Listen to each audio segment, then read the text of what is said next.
Tutoriel sur les préparations de commandes. Bon nombre de traiteurs, fromagers, bouchers sont amenés à faire de la préparation de commandes.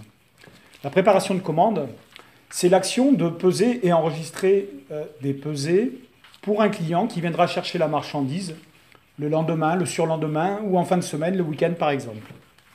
La balance est préparée pour ce type de fonctionnement. Cela est très simple. Lorsqu'un client m'a commandé différents produits et que l'utilisateur du magasin a 5 minutes, il va préparer la commande de son client. Pour ça, il va peser les produits que lui a commandés par téléphone son client. Il va enregistrer sur la balance les différents produits que lui a demandé son client.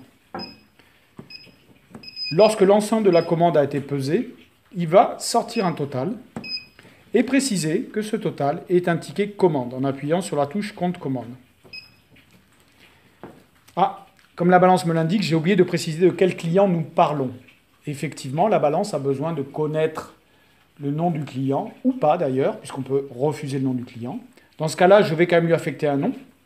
Donc la balance me demande si je souhaite continuer, je lui réponds que non, et je vais aller chercher mon client. Le client, c'est Patrice qui m'a commandé cette commande. Donc, je prends le client Patrice. Et je précise donc qu'il s'agit d'un ticket de commande.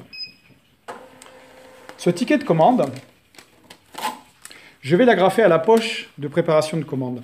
Et comme vous le voyez, le nom du client apparaît sous l'entête du ticket, clairement, correspondant donc à ce client-là.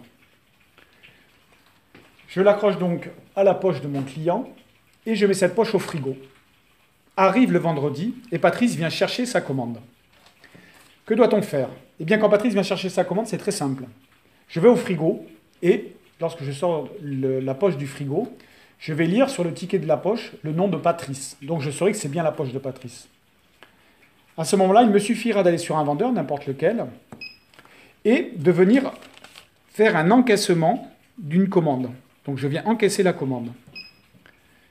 Je vais chercher le nom du client. C'est Patrice, c'est indiqué sur la poche que je viens de sortir du frigo. Patrice, il est là. Et sa commande, elle est là. Il me suffit de valider cette commande pour l'encaisser directement en carte bleue, puisque Patrice me paye par carte bleue.